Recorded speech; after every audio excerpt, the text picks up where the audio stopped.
Welcome to BD Daily Tech News Podcast, your daily briefing on tech and innovation. It's 2026, January 28th, and today's theme is simple. AI is moving from chat into workflows, and that changes everything. Productivity, privacy, and security. So we're graduating from AI, write my email, to AI, please co-author my scientific paper, and also remember my childhood. Cool. Normal. Definitely not terrifying. 3 stories. First, OpenAI's Prism, an LLM-powered tool embedded in a text editor for scientists writing papers. Second, AI memory as privacy's next frontier.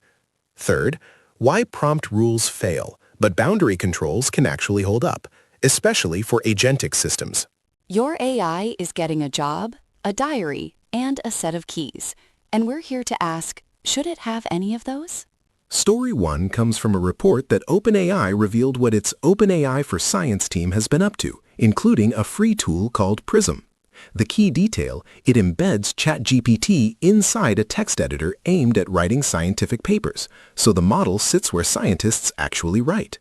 So instead of me copy-pasting into a chatbot, the chatbot moves into my Google Docs and starts paying rent. That's the vibe. Vibe code science, but with citations and existential dread. The simple tech behind it. Imagine your word processor has a smart co-pilot that can summarize your results section, suggest structure, rewrite for clarity, and help format references without you hopping between apps. It's an interface shift. The LLM becomes a native feature of the writing environment.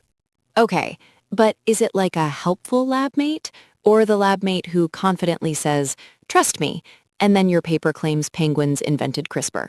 That's the risk. When the model is embedded, it's easier to accept suggestions at speed, so errors can propagate into the official record. The upside is real: faster drafting, clearer writing, and potentially better accessibility for non-native English speakers. But the failure mode is also real: plausible text that's wrong, or citations that look formatted but don't support the claim. So the productivity gain is like getting a treadmill for your brain. And the downside is the treadmill sometimes launches you into a wall labeled peer review.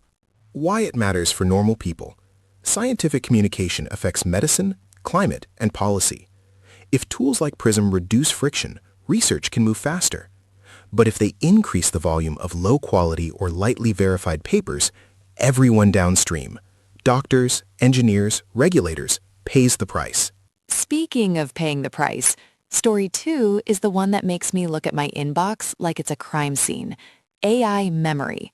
The idea that your chatbot remembers you across conversations, right? Exactly.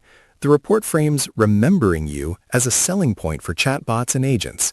One example mentioned Google's personal intelligence, where Gemini can draw on Gmail, photos, search, and YouTube history to be more personal and proactive. So it's basically, I noticed you watched 14 videos about air fryers at 2 a.m., so I drafted a message to your ex and ordered 6 pounds of frozen fries. Proactive. Here's the simple version.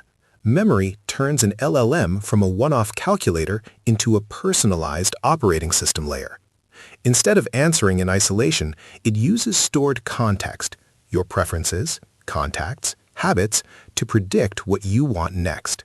Which is great until the stored context is my entire digital footprint, including that I once searched, "Is it normal to talk to your router?"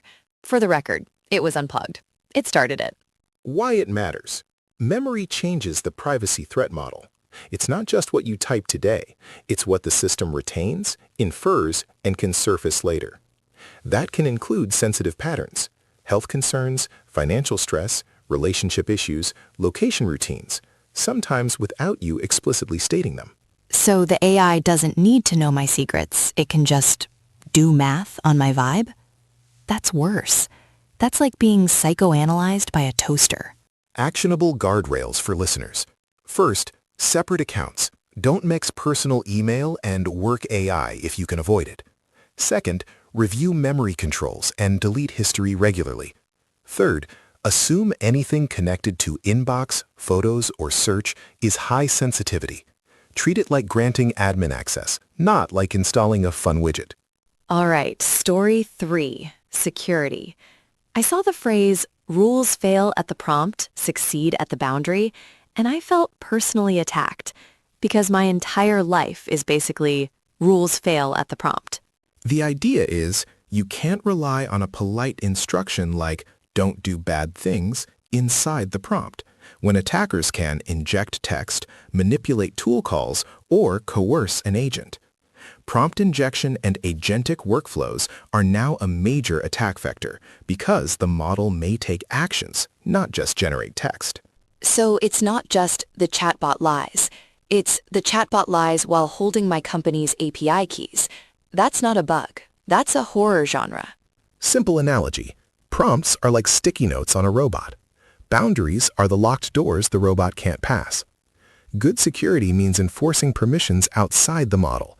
Least privileged tool access, allow lists, rate limits, logging, and human approval for high-impact actions. So we stop begging the robot to behave, and we just don't give it the car keys. Radical. Next, you'll tell me not to let my toddler run payroll. Quick recap. Prism shows AI moving into specialized writing tools. Memory features turn personalization into a privacy negotiation. And agent security is about boundaries, not vibes. If you're deploying AI at work, map what data it can see, what actions it can take, and what requires explicit approval. And if your AI starts saying, "Don't worry, I remember everything," you should hear that the way you hear, "Don't worry, I brought my own lockpicks." Subscribe, and please comment, what's the one thing you'd never let an AI agent do unattended?